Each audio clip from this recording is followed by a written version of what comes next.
Hello, welcome once again to Pale Blooms and Beyond. Thank you for joining us today. If you do like the programming you see here and you like the artists and musicians that I visit with, please be sure and hit the like button below and also subscribe to the channel. Today we have two guests, hopefully, Dennis Libby and Dennis Craswell. I guess I could call this the Dennis Show or Dennis Squared. Dennis, Dennis Libby is an American keyboard player and vocalist who was in the bands Dudley and the Doo Rytes and psych pop rock band, the Blackwood Apology, during the late 60s. But there's also a connection here to the second Dennis, Dennis Craswell, who will hopefully be with us in a bit. At one point, Mr. Libby replaced the original keyboard player in the Castaways, the band in which Mr. Craswell was the drummer and vocalist. Denny C was also a member of blues rock band Crow, and both the Dennises would play in the Blackwood Apology.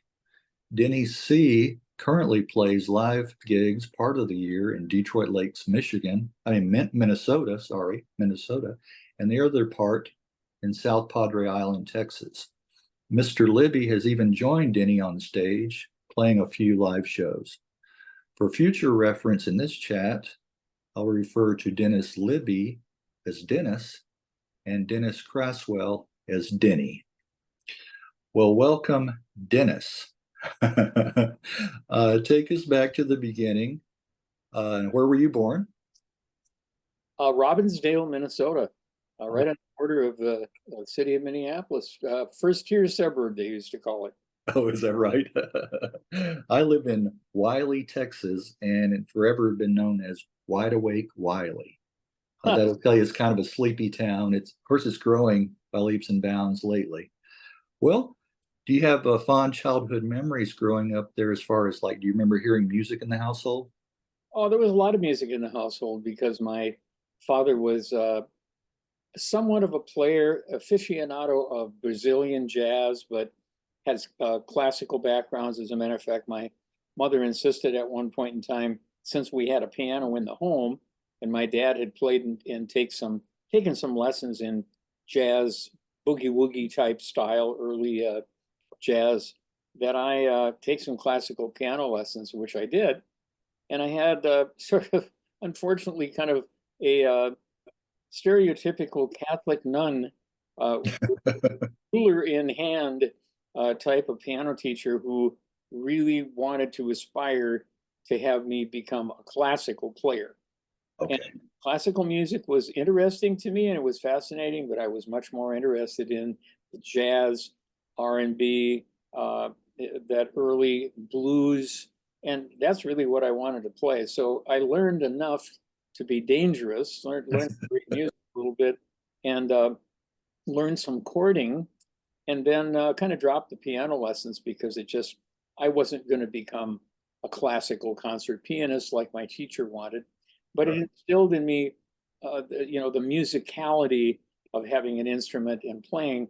My next interest was my dad had a chromatic harmonica at home that he had played, didn't do very much with it, and I learned some scales and began to start playing, actually, oddly enough, movie themes, and I picked up some albums from artists like Jerry Murad and the Harmonic Cats, some early on, with the guy that played the bass harmonica, guy played a rhythm harmonica, and then there was the Jerry Murad, usually playing a chromatic harmonica where you can play sharps and flats.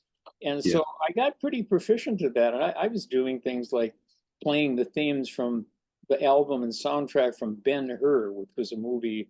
Oh, yeah. So, this is all at-home type stuff, not ensemble playing at all with other musicians. But then finally I got more interested in choir at school, started to sing more, got some genuine encouragement from one of the choir teachers because I had a strong voice for just being a little guy and could, had good pitch and so on. So I continued singing and practicing singing, continued playing harmonica, but never became a blues guy. But in my household, which was a household that really didn't like very much. It was kind of a waspish household. Okay, It was right. not a household that liked to have lots of pictures of sweaty black men around. So I had kind of a closet involvement with Muddy Waters and Howlin' Wolf, Lightning Hopkins, Yeah, Memphis Slim, a lot of these old Delta and Chicago blues guys.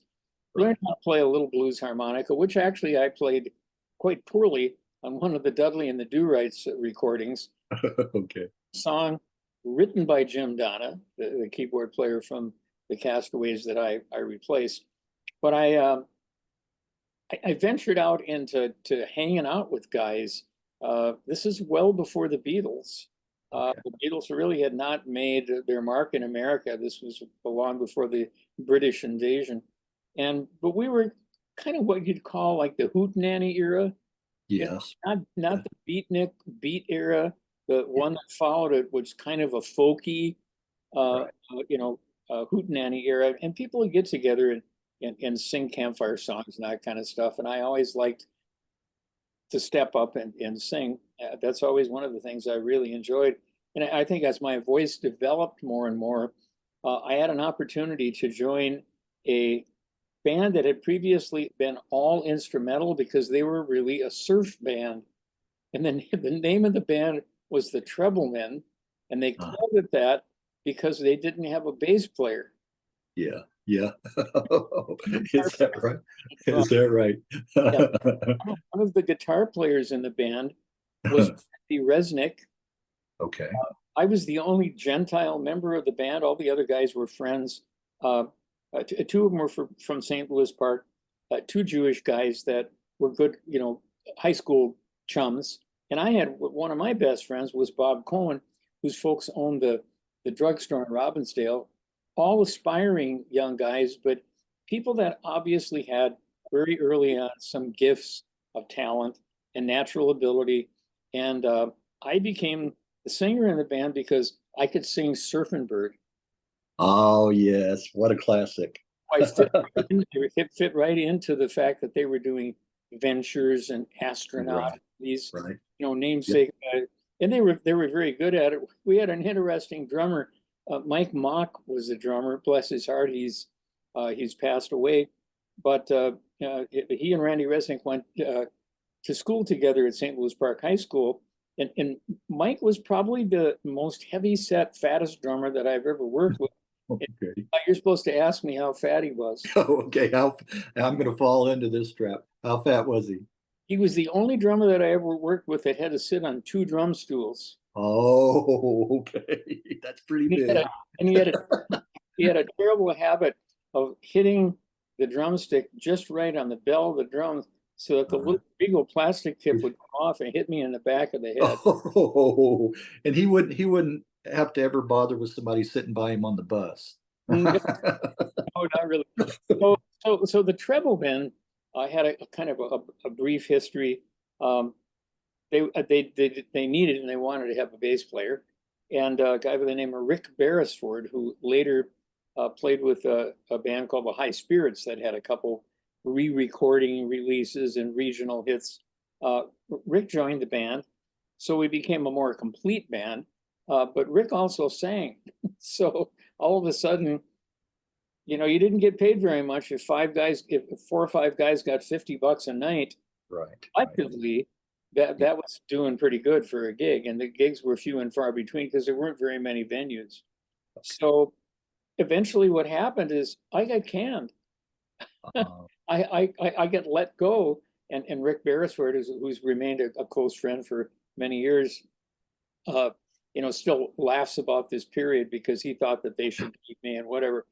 But Randy Resnick, if you Google his discography, uh-huh. is a world-renowned studio guitarist who went to New York for a while after the Minneapolis stint, and then ended up in L.A. And if you look at his discography, you'll find Randy Resnick on hundreds of notable albums and studio single releases and recordings. He was kind of in a group out there, kind of like the Wrecking Crew, but a different group. He lives in Nice, France now. Okay. Uh, Is he still playing, recording? I'm not really sure. I mean, Yeah. it's a guy like me about my age, so he'd be pretty close to 80 years old, whether he's capable of dragging his playing gigs, but he elevated himself to a very significant level of proficiency and popularity among the studio set. And interestingly enough, Jimmy Page, who, if you remember, at times played with a bow. Yes, he did. Right. The Right. first time he ever saw a guitar player play with a bow was when he saw Randy Resnick in LA at a club, and it got him the inspiration to get the bow and bring it into his playing style. That's a true story. So, flash forward a little bit. Uh, there were these buddies in high school, as I said, kind of in the hootenanny era. But then there were some of the serious blues and rock and roll people that were around. And at the time, I didn't have an instrument. The only piano I had to play was the one that was the little spinet in the Robbinsdale house that my parents had. And so when I went to see the Castaways the first time, and another band called the Accents, who Yes. made it quite a, they made left quite a mark. All those guys now, all the members of the Accents now, original guys have all passed away just recently within the last few months. Kenny Sand, the guitar player, Oh, who was a okay. survivor, did pass away. So all those guys are Yeah. gone. And the another band, the Gestures too. Well, Dale Menton, who was the composer and also the guitar player and music director, producer for the Blackwood Apology album, which actually was a name that was forced on the Castaways by the record company. Oh, is that right? Okay. The Okay. the Blackwood Apology album, now that it has been currently repressed 60 some years after it was released and released on Sundazed Records, it is actually an internet sales hit. Both the colored vinyl pressing, which has some revised liner notes, and the original cover, and the CD are selling out on Amazon. There's a whole new audience that apparently really understands and appreciates a 60-year-old antebellum Right. rock musical, which is God. Right. But what's Right. little known and not credited often enough is that, with the exception of Roy Hensley, the original Castaways bass player, the ensemble that recorded The House of Leather, which is the name of the rock opera, which was the first rock opera prior to Yeah. Tommy, Yeah. recorded rock opera prior to Tommy, prior to Hair and Jesus Christ Superstar. That was the core of the iteration of the Castaways that I played with Denny Craswell in. And we had added also Gregory D. Malin, who played all the beautiful Hammond organ parts, and collaborated with Dale Menton from the Gestures, From the okay. who, who wrote these rock operas. So that's how that ties in. So as I kind of moved through the evolution of becoming an aspiring rock and roll musician, of course, the Beatles then came on the scene. That was a new type of inspiration. But Oh yeah. Let me ask you before you move on. Were both of your parents encouraging for you to get into music? no, they wanted me to go and work as my grandfather and my dad did, and retire from the post office after 35 Okay. years. So, no, I mean, they were not really encouraging. They thought it was a passing fad, and something that they never thought that, they probably didn't really know that there was a profession of musician that could make a living. And I evolved my musical career into something, where I could own a house and had a couple cars and had a wife and a kid, and it was pretty much like a job, but Yeah. Yeah. creative job that was a little bit different than, not to demean anybody that worked for the postal service. That's a hard job. I don't think I would want to take it on. I saw my dad work hard, go to work at 4 o'clock in the morning to the registry division. I didn't really want that vocation. So I pursued the music. My next opportunity that came along, with some encouragement, I mean, I came home from high school one day, and I was involved in Dudley and the Doo Rytes, Yeah. which was an ensemble, just, happenstantially got together as a bunch of high school buddies. Yeah. Fabulous drummer that ended up going on playing with the Fabulous Flippers and the Red Dogs, guy by the name of Danny Munson, Yeah. ha happened to come across another naturally talented person that had some elevated God-given gifts of talent, and he was a fabulous drummer. And that name, that the Dudley and the Do Rights, came from that cartoon, didn't it? it is and it was not popular with the guys in the band. It wasn't.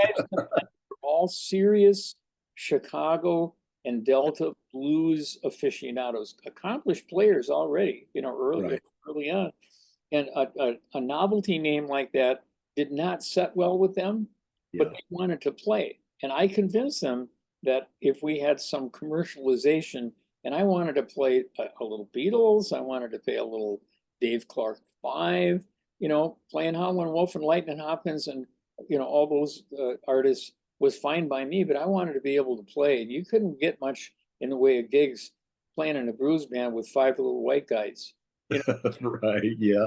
At the time, that kind of music and R&B was almost isolated entirely to the black clubs. And we used to sneak into some of those clubs so we could, see some of the guys like James Cotton and Muddy Waters and Howlin' Wolf who would come through. You had to kind of sneak in those clubs at the time. But so the name Dudley and the Do Rytes, we did change the spelling because yes, you did. Property-wise. And what happened is I went out and I heard the 5-piece Castaways band. Now, when I say 5-piece, I mean the original band was a 5-piece recording group that went into the studio and recorded Liar Liar. Yeah. Very shortly after the song Liar Liar became popular, and the Soma record company made the band aware of the fact that they were selling records like hotcakes. One of the guys in the band, Dick Roby, who was the original bass player, who sang the song, he sang both of the voices of the verses on the song. He had, I guess, what I can only best refer to as a nervous breakdown. He couldn't take the pressure. And so there was kind of a confrontation that ensued. I don't want to get into the details because it's more for Danny Craswell to discuss. But at that point in time, they became a 4-piece band, and Roy Hensley went from rhythm guitar to playing all the bass parts. And it kind of simplified the band a little bit. It really brought the music to kind of that beauty with simplicity type of arrangement as a 4-piece ensemble. And they were a force to reckon with. Well, he's still not here. I don't see anything coming in yet, but Denny C and Jim Donna both wrote together Liar Liar. Well, that's true. And I'll maybe let Denny, if he's willing to discuss.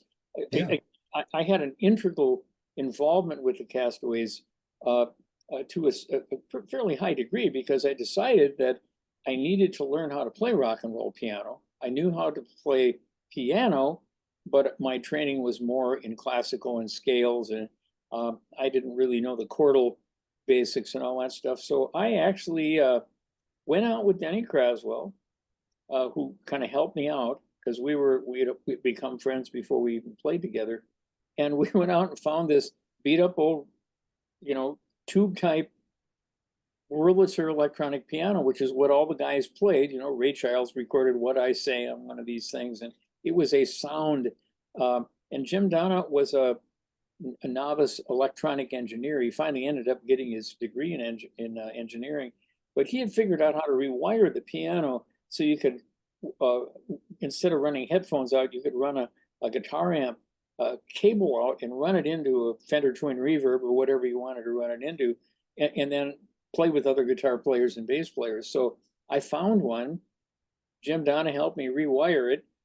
I started taking lessons from him. I would go to his house in Northeast Minneapolis. So I'm in the midst of all the controversy and all this transition within the band. So I was kind of firsthand getting what was going on. And I knew for a fact that there had been a session of rehearsals, and this idea and concept of Liar, Liar, the song and the song lyrics came up not just from one person, which is how it was eventually imparted to the publishing company, Ceylon Publishing. In fact, often bands, when they rehearsed, it was a collective effort to put a song arrangement together and create a song, which definitely happened with Liar, Liar. But when it came to the chordal structures and the verses and a lot of the arrangement, Denny Craswell and Jim Donna definitely were the impetus of that song being created, and the other guys saying, yeah, this is cool. I just talked to Bob Forshaw, the guitar player, not too long ago, and I said, Bob, I always wondered, how in the hell did you come up with that unique guitar part, which is not like anything else that anybody has ever played? And he said, it was just like, 4 or 5 things that I came up with that needed to fit in. And that's just the one that everybody decided that would be the catchy one that would stay around. Well, unfortunately, and I don't want to get too much in depth in this story, but it is a piece of rock and roll history.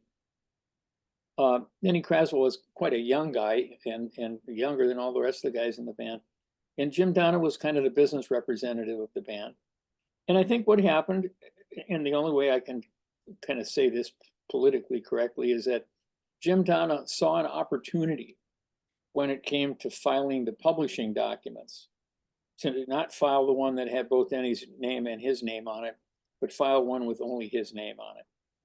And so that's the way it got published. And that's why every countless hundreds of thousands, maybe millions of copies of Liar, Liar in 45s that were ever pressed, we don't know how many were ever sold or ever pressed, but every single one of those only shows Jim Donna's name underneath the title, except for the one that Sheila Craswell, Denny's brilliant wife, who was a very adept graphic individual, corrected the label and took one of the original labels and put Dennis Craswell and Jim Donna. That one copy is the only one in existence or circulation that has the correct publishing rights, which was finally settled by a litigation.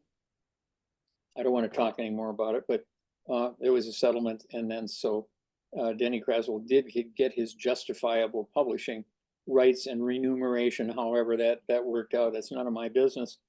But as Jim Donna decided that the popularity of the song Liar, Liar and the band's gigs were beginning to ebb and slow down a little bit, he was also really pressured a lot by his dad to finish his engineering degree and stop this crazy rock and roll thing. But his dad was a professional musician. His dad was very competent organ player and keyboard player. But Jim, finally decided to leave. And we had a period of probably almost 2 years where Jim Donna booked Dudley and the Doo Rytes incessantly, because not only did we copy a lot of the Castaways song list, because they had a great song list, they were a dance band, they played popular music, mix of Beatles and old R&B and crazy early 60s, late 50s stuff. We ended up fitting in perfectly for a lot of the gigs the Castaways couldn't play because they were so booked all around the country to do all these performances. They were in several motion pictures, and It's a Bikini World It's a Bikini. I was going to mention that. They were on Big and a lot of these other programs. So filled a spot that the ballroom circuit was used to having filled by the Castaways coming out and playing this great dance band music. And we were liked enough by the ballroom owners that they kept hiring us back. So Dudley and the Doo Rytes had a lot of repeat business, and kept our song list fresh, and did really, really quite well. And then at a point, while Dudley and the Doo Rytes were doing well, the Castaways suffered some major changes because the guitar player Bob Forshaw was drafted. And the Okay. reason I even bring up this part, which is kind of Craswell's side of the story, but it affected how my future turned out, because with Foshaw being drafted, knowing he was going to go overseas, and with Jim Donald leaving to go back to his engineering spot, Craswell and Roy Hensley, the original recording members, wanted to keep going. Yeah. So they parleyed and they discussed this, and I guess both Roy Hensley and Craswell said, "Well, what about those guys in that band, Dudley and the Doo Rytes? They know half our song list. You know, they're proficient. Denny Libby sings well, and Footy, the guitar player, Tom Houston is a great guitar player." And so I got the call. I was over at my girlfriend's house in Robbinsdale, and I get this call, and actually, someone called me and said, "You need to call Jim Donna." That's how it worked out.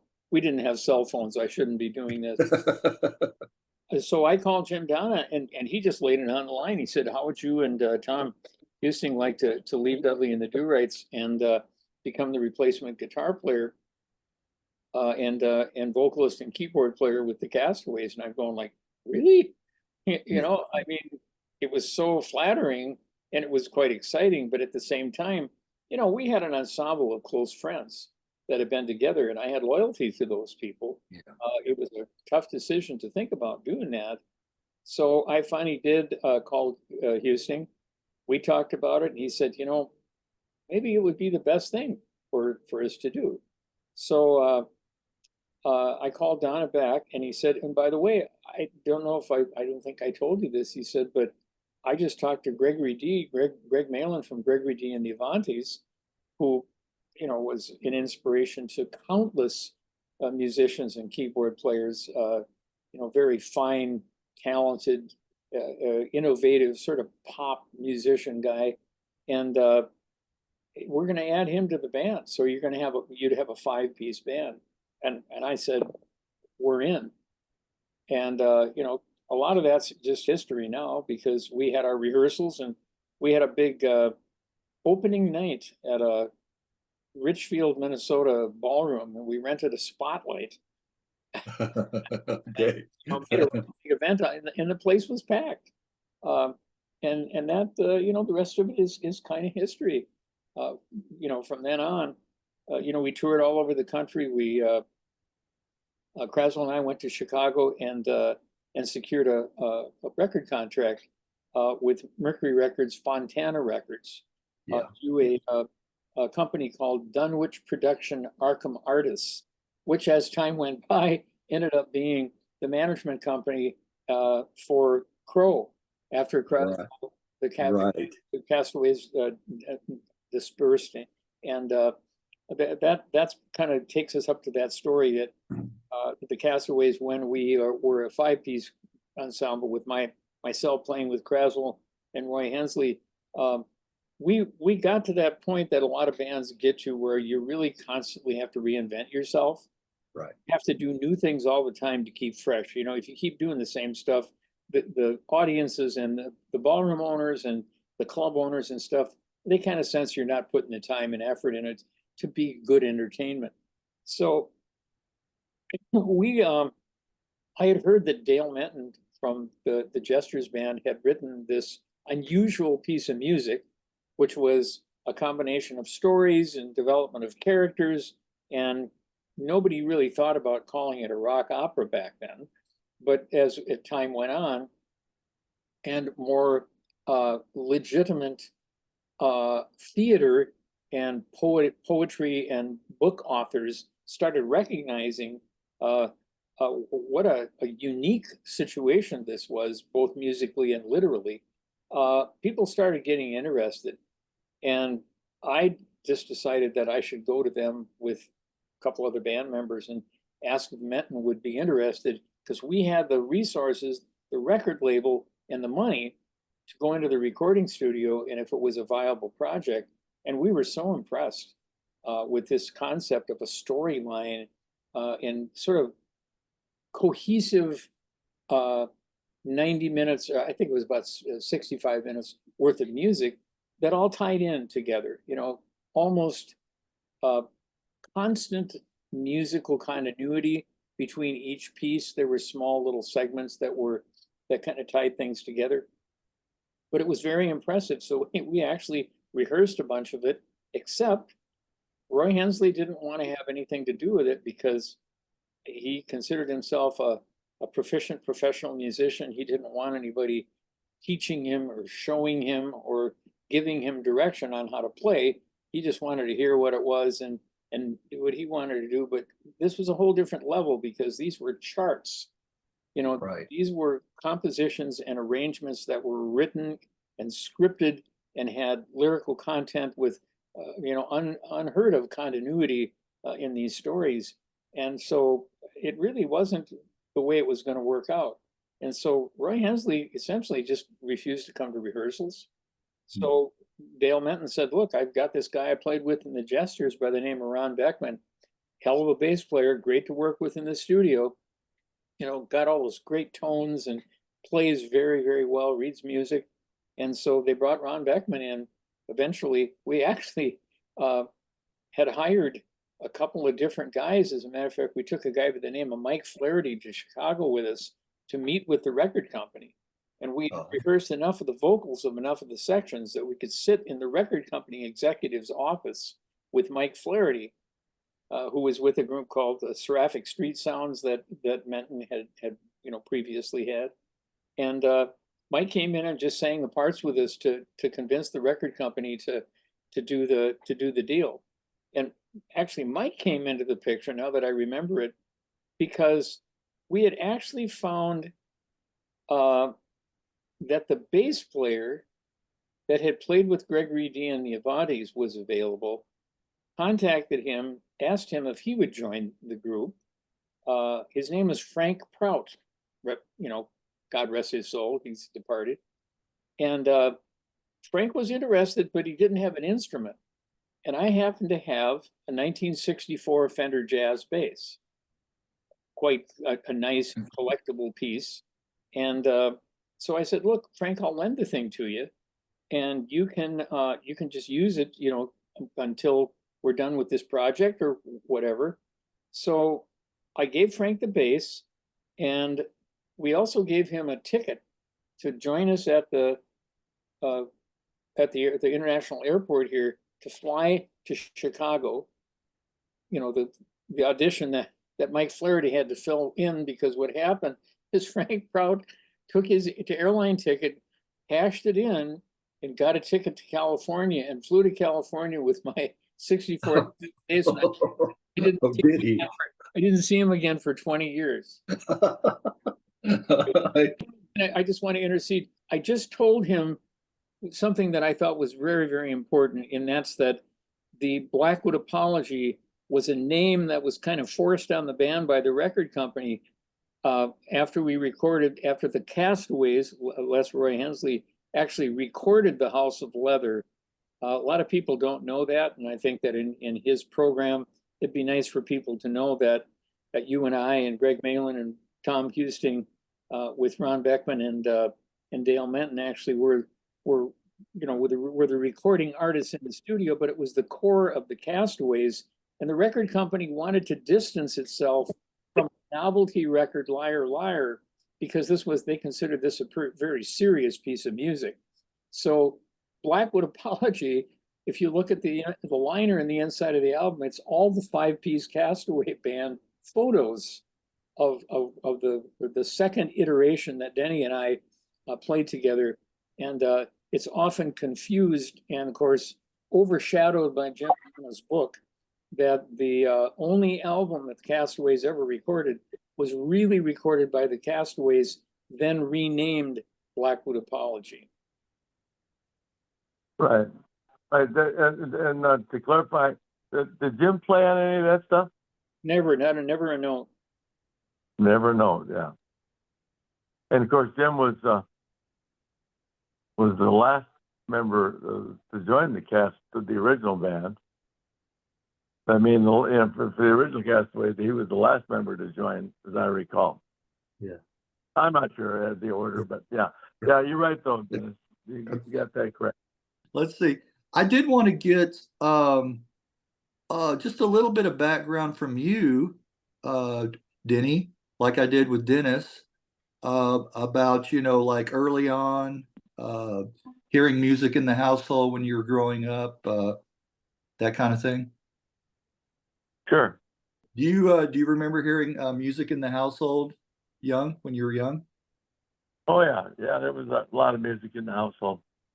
Yeah. Mom used to do her housework till high, how high the moon. She used to do her housework to that. Oh, wow. Okay. Okay. And, How, and dad played the ukulele, and so they all sang at the house parties and stuff. You know that they would have house parties, and he'd play the ukulele, and everybody would sing along. You know. oh, yeah. I heard the ukulele, like it was the first instrument for a lot of musicians I've talked to too. What were the drums the first instruments you learned to play? Uh huh. Okay. Yes. Okay. Well, how about some artists and musicians that you were into early on, or maybe as a teenager you started getting into? Well, I studied after other drummers. I mean, I was local drummers. I mean, I studied with Elliot Fine and Marv Dahlgren and Floyd Thompson and Lyle Goodman and were my teachers on drums. And then I went downtown for keyboard with a guy named Woodley. Somebody. Take us on a brief history tour of the Castaways. Well, we'll just make it short and sweet. There, Yeah. started out Lonnie Knight, Dick Roby were the first two members because they got together and put their baseball gloves away and went and got their guitars. But we haven't chosen the name for the band at that time. But and then when the band that that Dennis is talking about is the band that was after the original originally four Castaways, and then we added Jim. Then it became the five Castaways. And then when Bob went into service and Jim left the band, we got a hold of Denny and Greg Mayland, Tom Husting, and then there's myself, of course, and Roy Hensley. I do want to go back just a little bit. He mentioning, being in movies.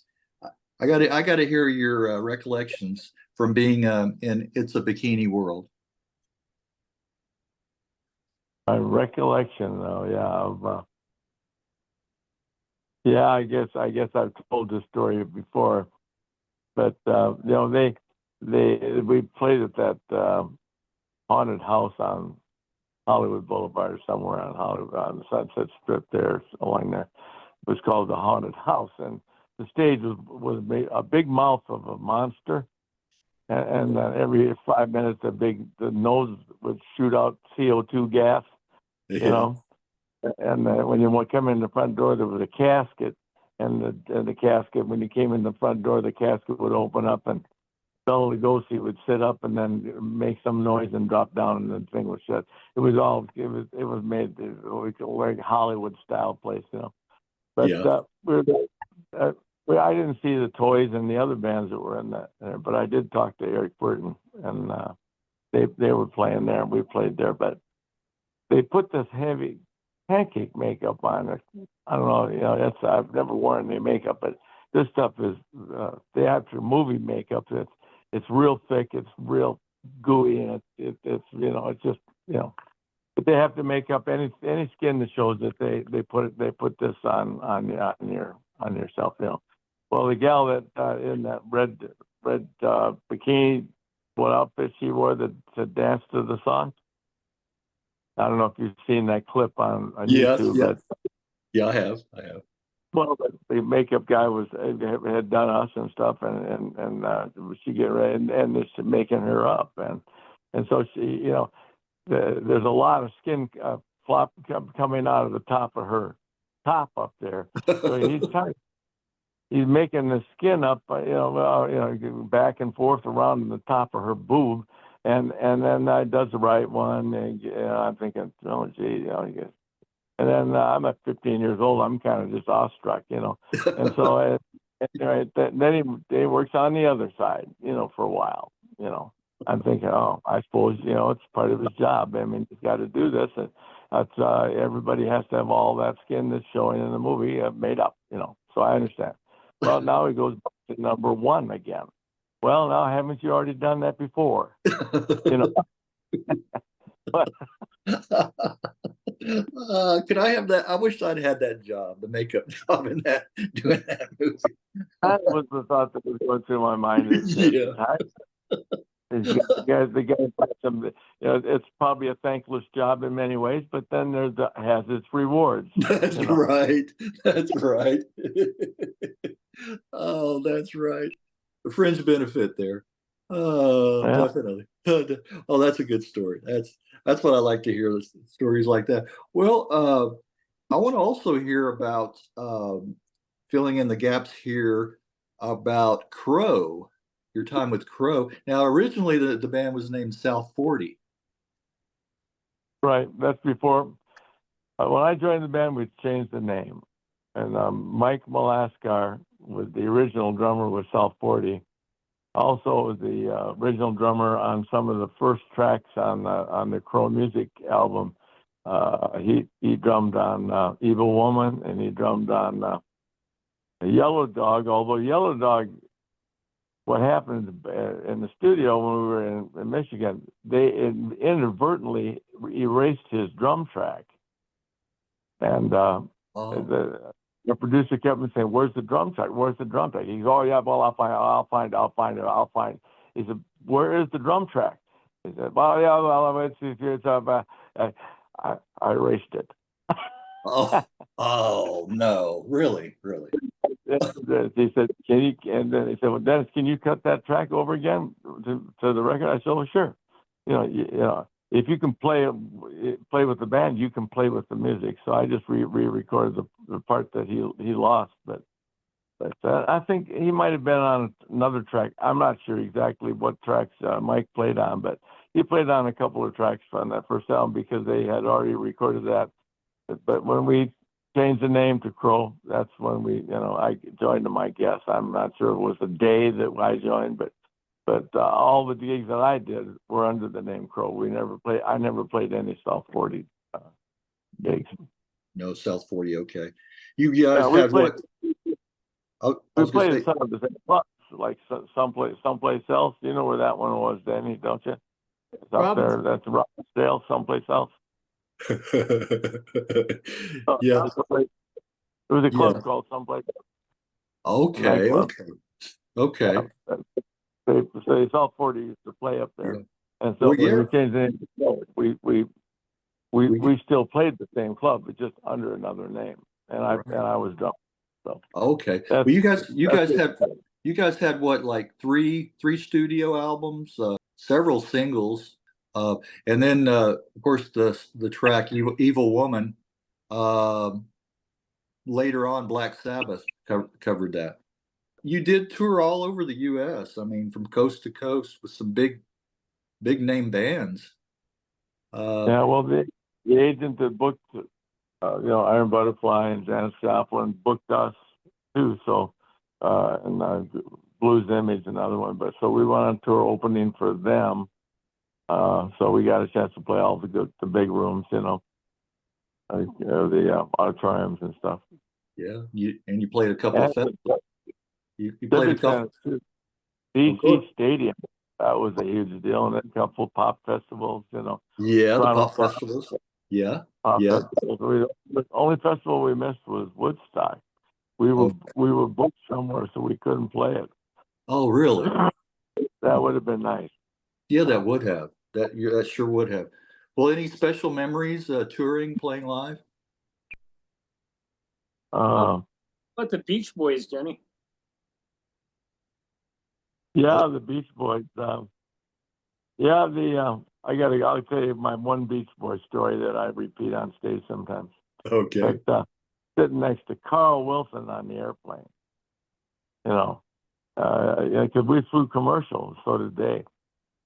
they didn't, you just get on a commercial airplane, like buy a ticket, And I got seated right next to Carl Wilson. And I didn't say very much for a while because I didn't want to say I'm a little intimidated by the fact that I'm sitting next to him, Yeah. So I figured, well, I better think this over before I say something. So I said, so I finally thought of a good question, and I said, "Excuse me, Carl." I said, "What's the most important thing do you think that we could do as a band, to become for us to do to be successful?" I said. He said, "Well, first of all, Dennis," he said, "try to spend as much time in the studio, recording as you do play live." Well, after the record came out, they just put us on the road. We never saw the inside of the studio. Yeah. For all a year, we should have been in there getting a follow-up record, and stuff like that. But no, they just put us out there, and we just went out and worked, doing they wanted us to promote the record, doing the TV shows and the movie or whatever to promote the record, because they made money on record sales. But they weren't thinking of what we're going to do after that, We weren't thinking about it. They got us all wrapped up. So we didn't do that. We already screwed that one up. So I didn't say nothing more about that. How about that? Right. And I said, "Well, what's the other thing?" He said, and whatever you do, Dennis, he said, "don't ever do one of those cheap, low budget bikini movies." Well, we just finished doing It's a Bikini World, which was the cheapest, and it was the end of the era of the bikini movies. Yeah. So this one was, this was not the big stars on here. This is not a Net Pelicello or something like that. This is like stars like Deborah Wally and Eric Von Zipper. I love that name. I love that name. Yeah, he's a real guy. Yeah. Sandra Dee was in that movie. Yeah. And the only thing that they spent any money on, I think they bought a surfboard, a skateboard, and a hula hoop. Mm-hmm. I mean, it was a low budget film. A very low budget. Yes. And if you listen to Barbara Ann, the song Barbara Ann, Yeah. in the middle of it, you can hear when they're doing the party and they're all going, "Hey," and they're all having a big party in the middle of that. Yeah. And listen very carefully, and you'll hear one of the Beach Boys say, "The famous Castaways." Right. I think that they're making it a little light of us because we were so young, and we were, they thought we were, kind of a joke. They were making a little fun of us. However, it could have been, and it's also been argued that it wasn't. They didn't say the famous Castaways. It was Past the Ashtrays. We don't know for sure. Oh, Past the Ashtray. Okay. The famous Castaways or Past the Ashtrays. Yeah. All right. Take a listen and you'll be the judge, Yeah. I'll have to go back and watch it and listen to that carefully. That's funny. That's good. That's good. You were also involved with Blackwood Apology, weren't you? Right. I didn't go to New York when they did the theater performance of the House of Leather, and they went out there and they played the album. I think for the theater production, but that would be Denny's info you could get from him on that. About the actual the story. It was a Civil War era story, right? Was the central theme. Antebellum rock musical. Okay. I'd like to just show you something that says more than I can. Now, you have to remember this was a album contract with Mercury Records.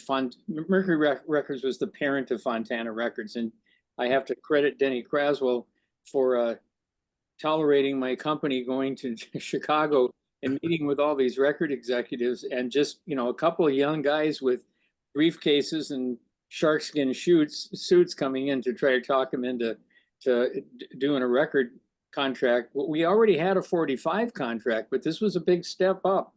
And when Mercury finally decided that this was a serious piece of music, and they assigned a producer to it from Arkham Artists Dunwich Productions, which Crow ended up working with also, they decided they were going to try and experiment with the album packaging. This is an important piece of musical history, because for the first time in record distribution and packaging, they used what was called a Unipack record label. And I want to show you what it looks like. Okay. This is the cover. Right. Of the and this is the, I'll try to get it positioned better here. This is the cover, but the Unipack packaging was very different because it allowed you to open up the album as if it were a book. And then you could have significant liner notes on the inside. And there's a picture of the Castaways, the recording artist Roy Hensley that recorded the album. But check this out. When you turn it around and you have the backside, then you have a significant amount of graphic representation. And this was, we didn't create this. This was created by the art department of Mercury Records. So it turned out this packaging was a huge success. And the record industry, for the first time, adopted this. And the next album that came out with this packaging was a Jimi Hendrix album. Oh, is that right? Okay. Yeah, I like that. So that was like the first of its kind. Yeah. And, you know, this 5-piece band, and I kind of explained to Greg and Denny earlier that because of the book publication, and Jim Donna seems to have gleaned most of the internet. If you Google Castaways, most of the stuff that comes up is Jim Donna. But you really need to see that there was, in fact, a significant presence by these 5 guys. Right. Roy Hensley, the original bass player, Denny Craswell, the original drummer, Gregory D. Mayland in the middle, myself on the lower, I guess your right side, and then Tom Husting on the top. And we did countless promotional photography work with a guy by the name of Mike Barrich, who did a lot of experimental, really different, cool stuff like this. And remember when I told you that we recorded in Chicago, Denny Craswell and I? And we used to hang with some pretty interesting, notable people. Here's Lenny Welch. There he is. Yeah. He was in the studio next door, and our producer, Bill Trout, said, "Hey, you got to come over and meet these guys from Minneapolis, man. You know, they're recording this single with a bunch of horns on it." And the horns ended up being the Kai Winding Orchestra. And Doc Severinsen was with the Kai Winding Orchestra and blew the trumpet solo at the end of our 45 called Walking in Different Circles. Oh, yeah. That's one of my favorite tracks too, Walking in Different Circles. Yeah. And we ended up having to do some significant things to reinvent ourselves.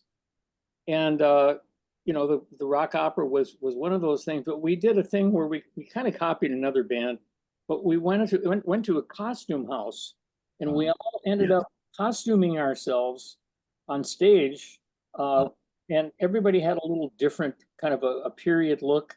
This is a Robespierre outfit that I wore regularly, and these were all from professional theater productions. Here's Denny Craswell, young whippersnapper that kind of pork pie hat and a kind of a medieval costume. And here's, bless his heart, departed Roy Hensley. He'd go on stage every night and perform like that. And here's Greg Mayland with an authentic English Bobby's. Bobby, yeah, Bobby. Police hat, yeah. and in an original Hollywood Keystone Cops wool frock, long coat, you know, like the policemen used to wear. And this was actually from movie stage production costume houses in LA. So, you know, this 5-piece band has never really gotten anywhere nearly the notoriety that the original 4 and 5-piece Castaways. I say 4 and 5-piece because originally Denny mentioned that Dick Roby was in the band, and then later on left, and then it became a 4-piece band. But then back evolved into a 5-piece band, like the photos that I showed you. And you know, Jim Donna's dominance of the internet in promoting the 4-piece band, which is deserving, and it should be, because that band accomplished a lot, and after all, did have a top 40 hit record. But if you look at the discography and the fact that we recorded 5 singles, 2 of them on Fontana, and then we actually did an album, that discography is significantly more than what the original band actually recorded. And that I don't really have a lot more to say. I didn't mean to interrupt Denny's portion of the interview. No, that's quite all right. I enjoy seeing the pictures like that. Just to say that Dennis, what he's saying that the new version of the Castaways did. Now we did serious recording. We did some very nice work in the studio, and it's written by some of the best songwriters in the country, and the best studio, Universal Studios in the country, with the best producer. That we never had any of that with the stuff when we just went into that little 3-track studio. So that was the most advanced thing that the Castaways ever did.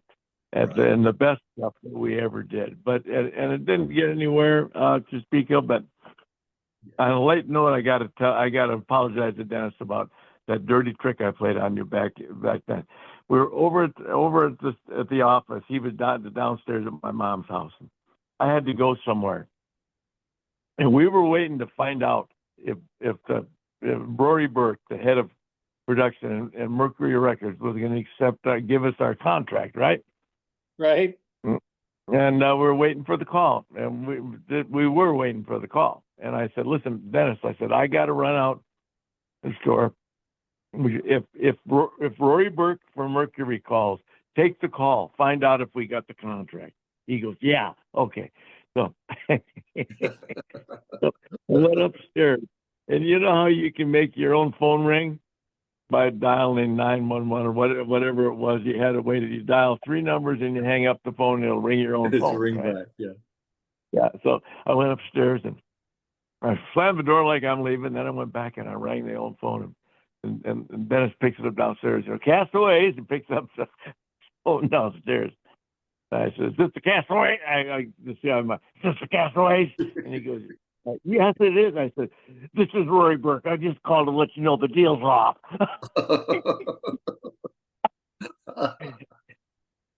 That was a dirty trick. I'm sorry, Dennis. That was, yeah. That was. Did I ever tell you about the time when we were in Chicago and we were staying at the Mart Inn, and Rory Burke sent a car over to pick me up? So he did? Yeah, he sent a car over to pick me up. Said, "Don't tell any of the other guys in the band about this." He said, "I want to go over to my office in 25 minutes. Yeah. So, and this is a true story. I wasn't playing a joke on you. He brought his car, brought me over to the studio. I'm sorry, over to their Wacker Drive, which is where Mercury Records were. Escorted me up to Rory Burke's office, where I had been before with you guys. And I walked in, and I thought, I could not figure out what the heck was going on. And he said, "You know," he said, "I listened to this recording, these proofs, you know, your initial dubs off this." And he said, "You know, I think I can do something with your voice." And I said, "Well, what do you mean?" And he said, "Well, you know, I got this song called Oklahoma Toad." And he said, "I wrote the thing." And he said, "I know it's going to be a big hit. And I've been looking for a unique voice that I can promote as a single artist." And he said, "Cool. Yeah. I never heard the story." I know. I never told you the story. Now I'm telling you now, this is true. So he says, "You know, you'd have to, you know, I'll have a band. I'll put a Nashville band behind you to do this, because he said, I'm serious about this song. I know I can make this thing a hit. I've got all the tools and everything to do that. He said, but you'd have to, use my band, I'll pay for the studio time. You record Oklahoma Toad. And he said, I guarantee you're gonna be a big hit, but you'd have to do it as a single artist. And I told him, no. I said, I'm not gonna leave my buddies in my band. I mean, these guys are my compadres. I mean, it took me years to elevate myself to the point where I could be a member of the Castaways. Hey, Denny, real quick, do you have time before you go to tell the story of the MIDI and your part in it? Please tell that story. Well, what it is make a long story short. If you had an idea for a hula hoop, and somebody said, well, what is it? And you just said, all you have to do is take a piece of rubber hose and make a circle out of it, and then say, well, what would you do with that? And you showed them how it worked, right? Yeah. There'd be no way to protect yourself, from anybody taking that idea. You know what I mean? Right. And what the MIDI idea was that I made an interface myself and a guy named Jim Greeno, who used to be the engineer at Diablo Canyon Nuclear Power Plant out in Pismo Beach, electronics guy. I told him what we needed to do, how it would work, and what we were doing. He made it happen electronically, and it was to set up an interface board that you could put into any keyboard that could interface one keyboard to another with the UART that does the selecting of all the notes and everything. And anyway, we showed that thing at the trade show, and I had in my booth I had all the different instrument companies represented that had made keyboards, sequential circuits, Oberheim, and all the other companies. Roland. Yeah, the Roland and the Yamaha. I had boards all in my booth, and then I had the master controller, which I worked it up on a cordless unit too. They took that idea too, along with my gun drum idea. Anyway, people would come up and they say, "Well, what are you doing here? What are you selling?" Because we weren't selling any instruments. We were selling the interface device. And like one guy said to me, says, "Well, why would you want to be able to with your keyboard? Why would you want to be able to play more than one keyboard at one time? You only got two hands." I says, "Exactly. That's why. You only got two hands." And they went, "Oh, yeah." Doug. Now I get it. and so the instrument company decided that they since we set a standard that they could all talk to one another on, that they would accept that, and they called it MIDI, and that. So I drove the industry into accepting a standard, which I'm glad I did. But on the other hand, there was nothing in it for me, because once they accepted a standard for that, my interface device wasn't needed anymore. So. Right. It's game time. It's somebody's game time. at my door. Somebody's at my door too. But anyways, yeah. I'd love to talk to you both. Thanks for having me out here today, Dennis. We can do this again. Well, sometime. Yeah. Well, thank you, Denny, for joining us. He did not do justice to his credit to his innovation and his brilliant mind, because the Poly Keyboard Interface Company was a practical application of single unit control of multiple keyboards by bidirectional information transmission on 16 channels. He mastered that. Yeah. And not only did he master it, but he put it into practical application, and he installed it on keyboards for a number of notable keyboard players. There was a guy who was the wonderkind favorite of Walt Disney. His name was Michael Iceberg. And Michael Iceberg was employed permanently for big dollars by Walt Disney's production company in Florida. And Michael Iceberg's job was to create tracks and sounds and stuff for many of the big displays, you know, the big automated displays and, you know, Fairyland or like, you know, Mickey Mouse or whatever. And Michael was significantly talented, but like Craswell and myself had early on discovered a company in California called Chamberlain Musical Instruments. Chamberlain Musical Instruments was a company, a cottage industry company out of Sepulveda, California, that had a brilliant guy like Craswell, who by the name of Harry Chamberlain. And Craswell and I met him and his son in Chicago at one of the earliest NAMM shows I think they ever did. I mean, we were there in like 1964. Or no, it would have been about 19. I'm sorry, I have to correct myself. It would be about 1967. Okay. And Chamberlain had developed an instrument where he had gone out all over the world and recorded pipe organ sounds in famous cathedrals. Yeah. And then he took it to another step further, where he recorded organic sounds like bird sounds, breaking glass, car crashes, train whistles. And then he decided to record all of the sounds of the orchestra: violins, cellos, violas, oboes, flutes, percussion sections. And he took the audio recordings that he did on a very high-end Scully portable recording device, and then made master tapes that were played with a keyboard that each key had a pinch roller underneath it. And as you push the key down, the pinch roller would pull the tape across a tape head, which, by the way, was made by a company called Nortronics here in Minneapolis. They made all the tape heads for all the Chamberlains. So you could actually play a chord. You could play a grand piano, the real sound of a grand piano, limited to 8.5 seconds.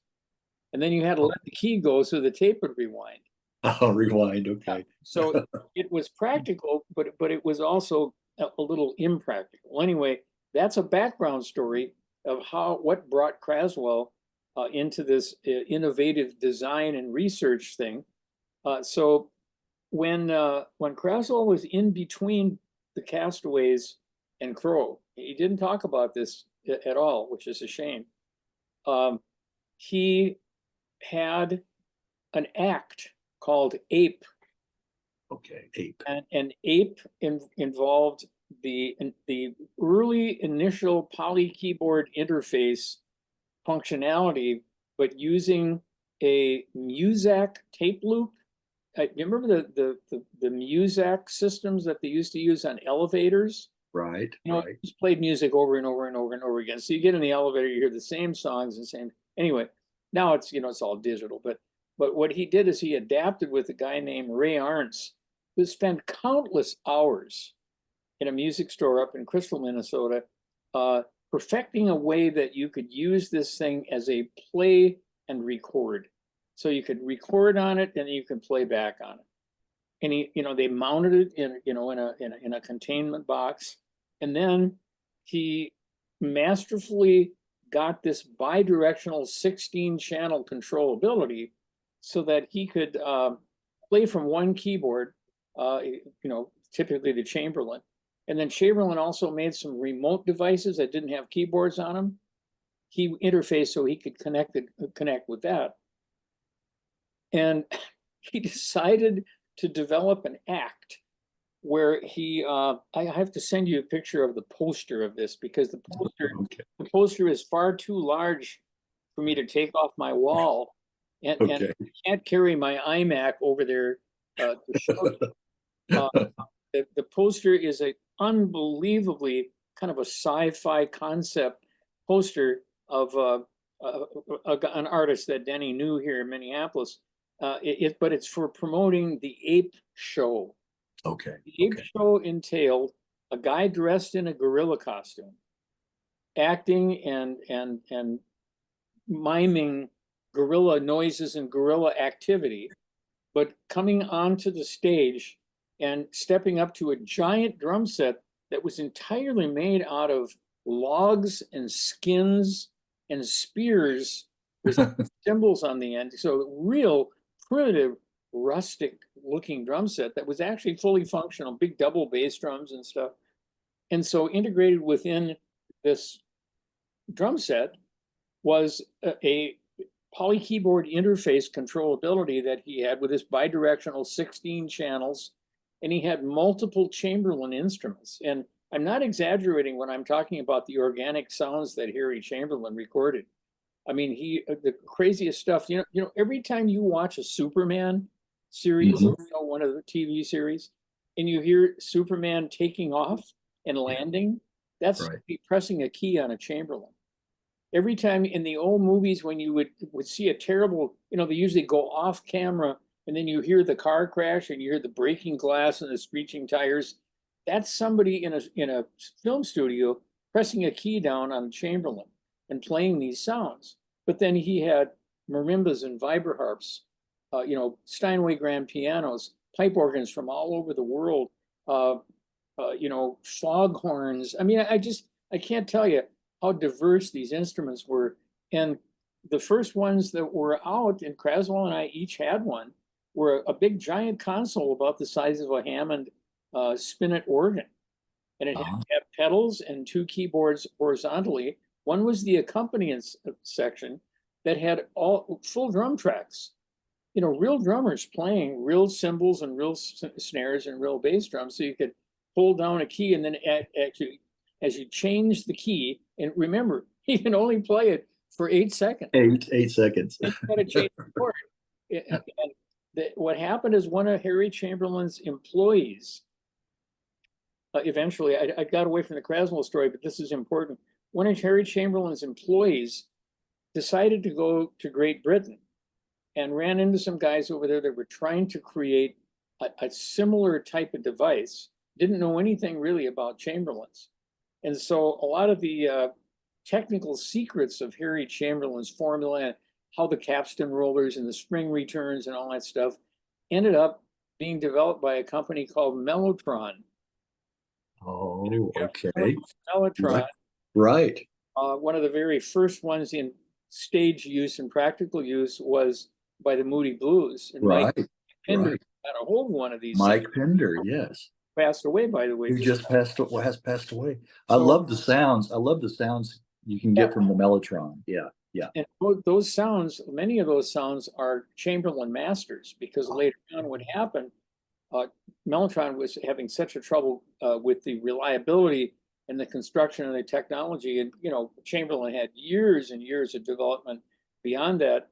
And even the Chamberlins were not very, very durable. They were made out of particle board, and they were just kind of, nailed together, it seemed. But anyway, so Craswell would go up on stage, and he'd make all this big brouhaha as a gorilla, making all these noises, and then sit down and actually play a drum rhythm and get that going, and then it would be looped. So the playback machine, the Muzak machine, is playing that, and then he would go to one of the keyboards, and then start playing all these whistles and bells and train noises and horse whinnies. And I'm not exaggerating when I tell you these noises, they were all on the Chamberlins. And so he had this show. It took about 30 minutes for him to do the show. And he drove himself all over the country. Big old Chevy Suburban, beater piece of shit. I don't know how he even slept in it sometimes. And drove all over the country and did his ape show at big auditoriums and big stages all over the country, even some small clubs. Yeah. So during that process, he was in this development stage of putting together this poly keyboard interface. And where Michael Iceberg comes in is Michael Iceberg had bought a number of Chamberlin devices, including some of these remote control devices, to do the Disney projects, and heard about Denny Craswell's poly keyboard interface, where you could control multiple instruments remotely with this 16-channel bidirectional, which Craswell called poly keyboard interface. And he got a hold of Craswell and said, man, I hear about this thing. Can I come up and take a look at what you got? So he came up to Minneapolis and met Craswell and just said, I got to have you install this stuff. What's the price? I'll pay you whatever it takes. So he did that. And then next thing, some major artists who were using like Roland and Yamaha and Korg decided that they needed this. And so Craswell put together this installation for a number of major artists, Three Dog Night, for instance, at one of them. And they worked within that same management company, that Arkham Artist Dunwich Productions in Chicago. So the word got around. Well, not only did the word get around, but a couple of the instruments got around. You know, somebody brought in their Yamaha or their Roland to the factory, and these guys are digging in there and looking like, whoa, this is pretty cool. 16 channel bidirectional controllability to control multiple keyboards and multiple remote sound modules from just one keyboard. So both Roland, let me think. Both Korg and Yamaha developed a ripoff of Craswell's design. Oh, okay. He did not patent it. Yeah. He had not had any intellectual property protections whatsoever. And he doesn't know why. You know, I mean, you can tell he's kind of begrudged still by the fact that there was nothing in it for him. Well, these guys had these two different systems. Yamaha had one and Korg had another one. And then finally there was a meeting of the minds, and the engineering people said, hey, you know, I bet you we could make this thing work with one universal system, you know, kind of like this other guy had before. And then all of our keyboards would all be compatible. So that's when MIDI was incepted, and that's how it was called. It ended up being called MIDI. And in 1996, Keyboard Magazine published an edition that gave credit to Craswell for being the innovator and the guy who, created, whose mental inception, technical development savvy created what eventually became MIDI. And he's a pretty humble guy. He never really says, much of anything about it. But then he had another thing that I just saw the other day.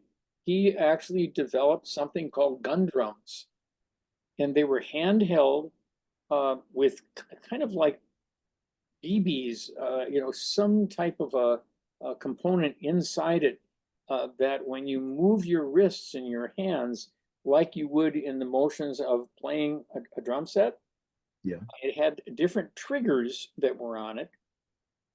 And he had also a foot control. And so if you had a 16 channel bidirectional MIDI or poly keyboard interface connectivity to this, you could plug it in.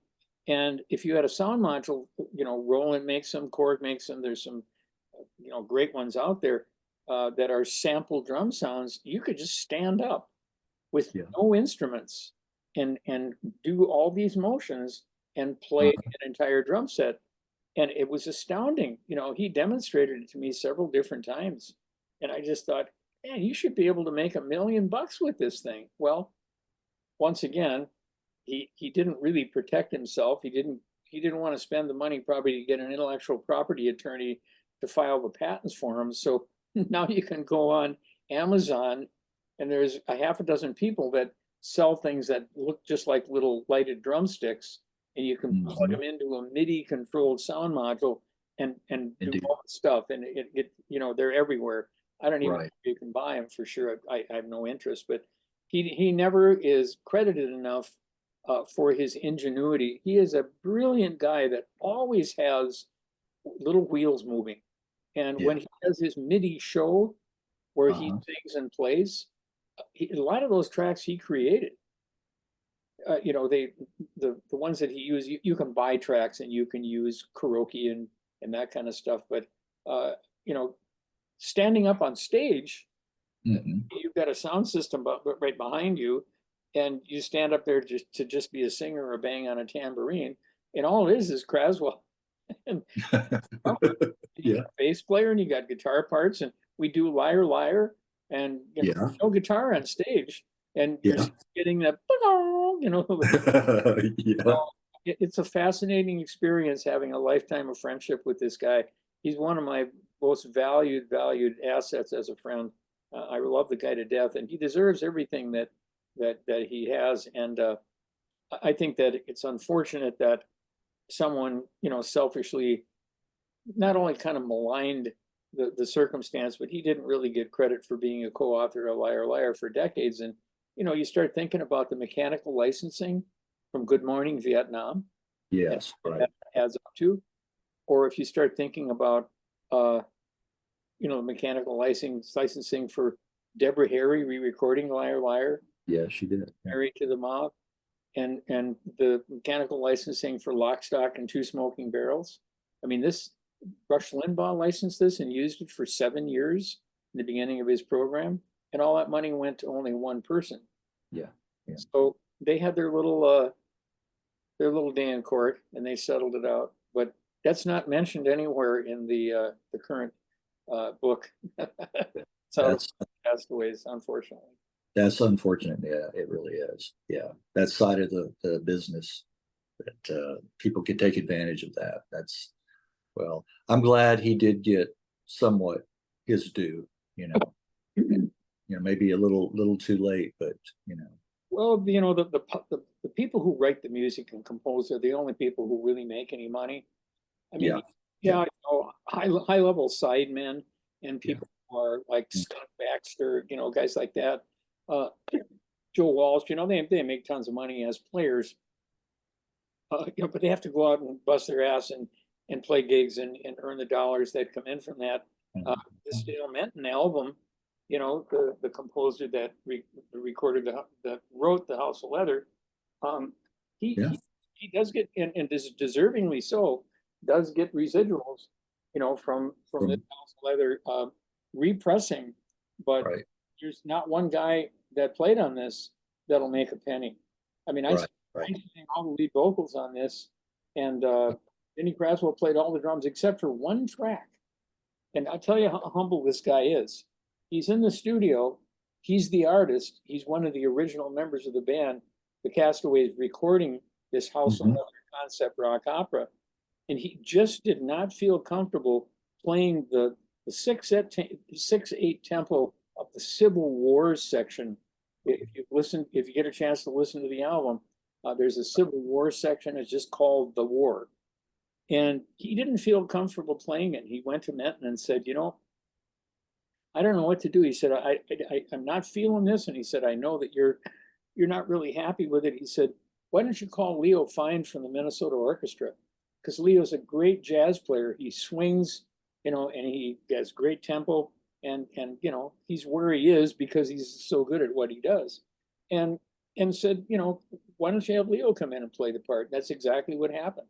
So Leo Fine is actually playing the war. Leo has passed away, but he was the principal percussionist with the Minnesota Orchestra at that time. Okay, all right. Well, did Denny join you for the induction into the Minnesota Rock and Roll Hall of Fame? Was he there? He did, and that was not the Minnesota Rock and Roll Hall of Fame. It was the Rock Country Hall of Fame at the time. Oh, okay. Promoted that's a misprint. Then that's another error that I ran across. It said Minnesota Rock and Roll Hall of Fame, 2007. 2007. It's a little bit of a moving target because I got conscripted by Doug and Cindy Sparts to produce one of the shows that they did, which was a great honor because we ended up inducting Amos Heilicher, who was the namesake for the Soma Records label that the Castaways and the Trash, Dudley and the Doo Rytes, and Dave Dudley and a whole bunch of these people were on, as well as the Andrews sisters. Oh, okay. Yeah. Significant notoriety and popularity, and it had a long history of living in Minnesota.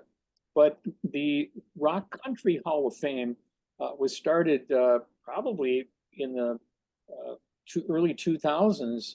But by the time the Cindy and Doug Sparts, who were the creators of it, got around to all the people that were, deserving and should have been honored, they got around to the Castaways. And at the time, Greg Mayland, the guy who was in the 5-piece version of the version that I was in, was it's a long story, but he was a ward of the state of Washington. He and his wife were essentially indigent, and Greg had some serious health problems, so they had a small little apartment, and they couldn't come. And, you know, he played such an integral part in the recording of the House of Leather album, these 4 or 5 singles, that I got a real estate friend of mine who was in Mount Vernon, Washington, where they were living, to go out and take a picture of Greg. Okay. They took a photo of Greg, sent me a digital image. I went to his service bureau and I had them blow it up as big as they possibly could to be life size, and then sat out in my garage with an X-Acto knife and coroplast and cut an Cut it out. of Greg Malin. So if you ever see the pictures, which there are a few of, from the induction ceremony, stage is Denny Craswell, Bob Foshaw, the original guitar player, Dick Roby, the original bass player, Jim Donna, the original keyboard player that I replaced, Tom Footy Houston, the guitar player from Dudley and the Doo Rytes, and Greg Malin. But you can't tell from the where the shot was taken that it's a coroplast dummy. He's not really there. The sad thing is that Roy Hensley, the original bass player, was there. And his health had deteriorated to such a dramatic extent that he was in a wheelchair, and I think he had oxygen. And we had made all sorts of arrangements, you know, to get him up and include him. And he had some sort of emotional breakdown and got in a cab and left. It was very sad. But yeah, all these people that were involved in the band, you know, except for Greg and Proxy, were actually there for that ceremony. Now, in April of this year, so the person who wrote that article that misquoted wasn't too far off. The Castaways will be inducted into the Minnesota Music Hall of Fame, which is a very respectable historic organization in New Ulm, Minnesota, but it encompasses a lot more than just rock and roll. It's the early days of folk music and blues and jazz and swing, you know, everything you can imagine that has contributed to our music culture here is honored there. And it's an amazing place. They have this beautiful, I think it's probably a 1920s building with a lot of space in it. And there's a lot of permanent displays there. So Dale Minton's there. Okay. An award as an individual, a Trashman. Yeah. You know, some of the other bands of notoriety that recorded. Yeah. Polka bands. Yeah. Polka bands I've never heard of, but you know, we had great notoriety back in the day of the polka band circuit. So that'll happen in April, and my wife and I, we should be in Florida by then. If we're not, I'm going to be awfully disappointed because we bought a house that is under contract to close on February 1st. Oh, Our house in Orono, Minnesota hasn't sold yet. And the buy is contingent on the sale because we're paying cash for the house in Florida. But my wife retired from Delta Airlines. She has the ability to fly, you know, just about anywhere we want at little or no cost. You know, one of the last things I wanted to show you. Sure. This unfortunately might be a little hard to see.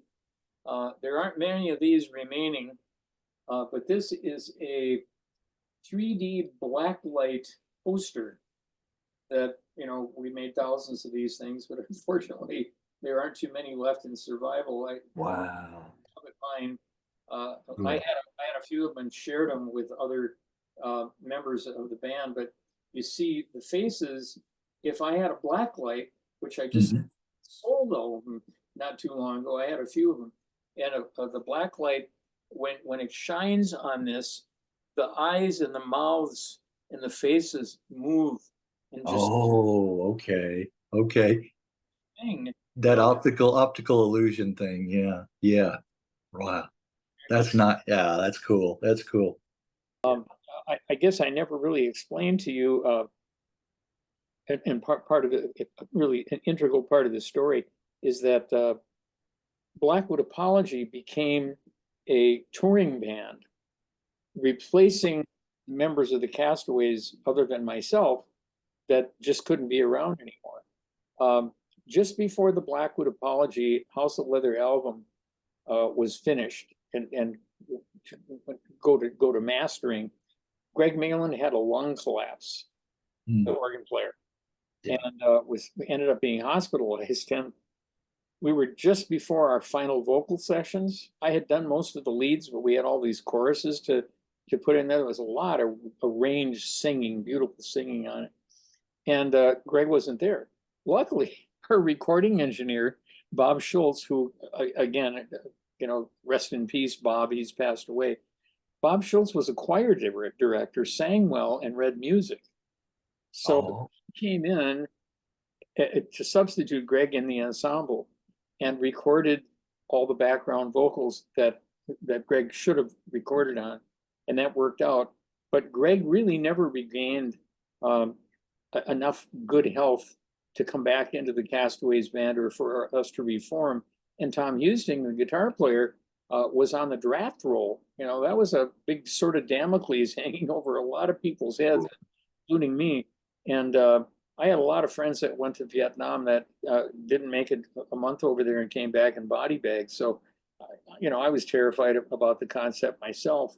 As it turned out, I had too many injuries from an accident we had in the Castaways. We were driving down to play in Madison, Wisconsin at the Dane County Fairgrounds with who the heck were we?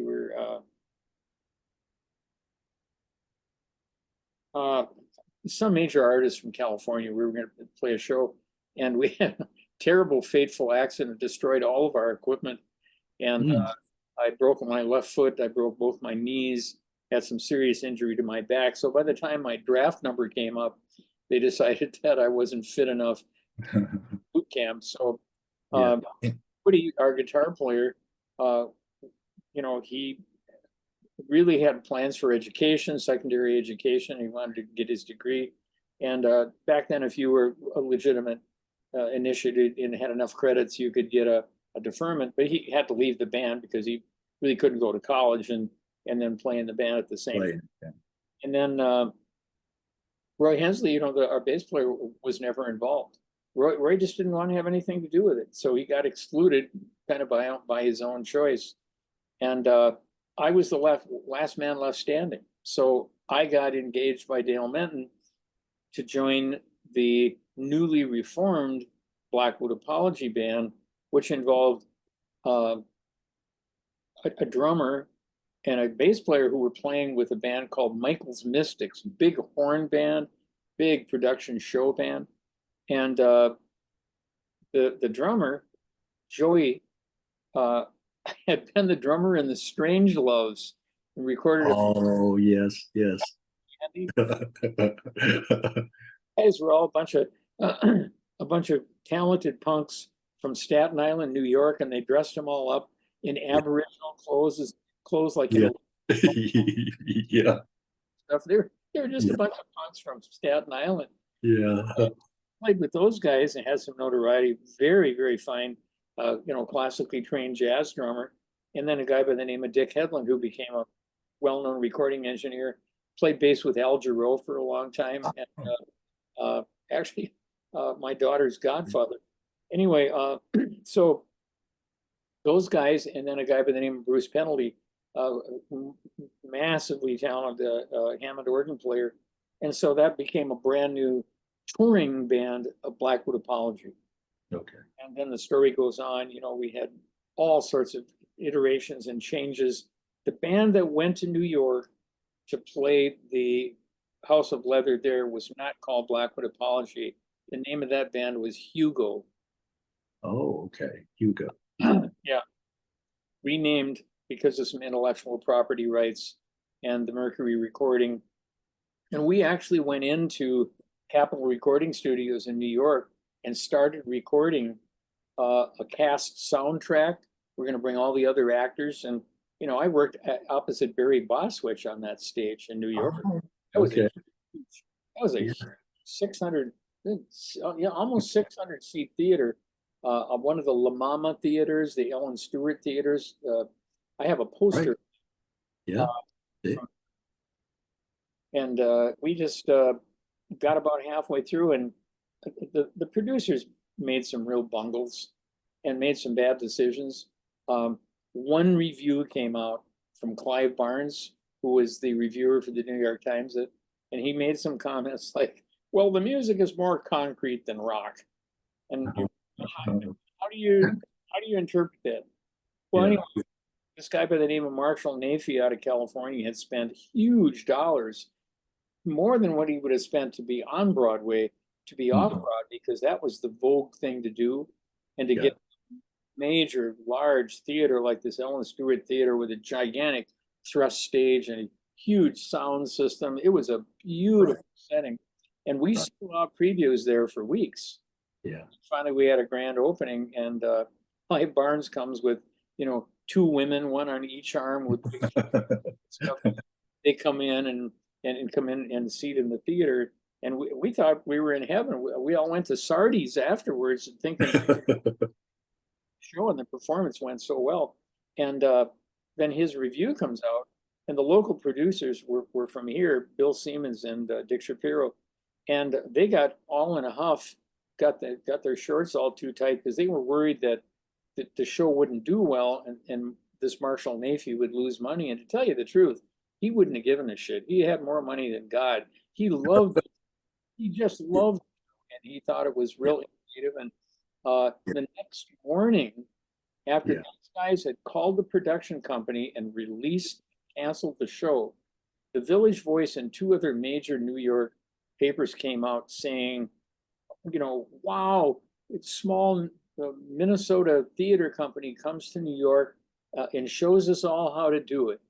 You know, H. Wesley Falk, the director of the Center Opera Company in St. Paul, Minnesota, came to New York to show us that Brechtian theater direction is still alive and well in the House of Leather.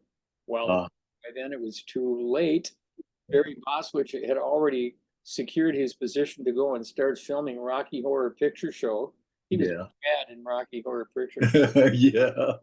All these people that we had scraped, you know, stolen from all these other shows like the Fantastics and long running shows. We'd swiped all these really super talented people. Jonelle Allen, who now I think she has like 5 Tonys, you know, she was just a young, aspiring young actress, but she was really strong in the roles that she played. And then there was a guy by the name of Peter DeAnda, who played one of the other principal antagonist roles. And he was the first Black actor to work in soap operas in New York. Is that right? Wonderful individual. He was enlightened. Really, Barry Boswich was very enlightened too. He could do everything. He was a trapeze artist, and he sang and he wrote songs, played guitar. You know, he's a great guy. And you know, those are pieces of your personal history that you never forget. My recollection for an old guy, well, you definitely have a sharp memory. You definitely. I hope I've given you some. Oh, you have definitely, Dennis, and I appreciate you going, you know, over a lot of these, that filling in the gaps, you know, somewhat that Denny didn't really have time to contribute. I know he was on a time constraint with that, but all the best to you, Dennis. I appreciate you taking time out to do this, and also Dennis C. So, okay, well, again, thanks. Yep, you're welcome. Thanks for your time, and I'll be sure and well, you thank him anyway, but I can message him and thank him for doing that. All right, well, I'm gonna let you go, Dennis, but it's been enjoyable, and thanks for sharing so much, and going back in that time machine, taking that trip in the time machine.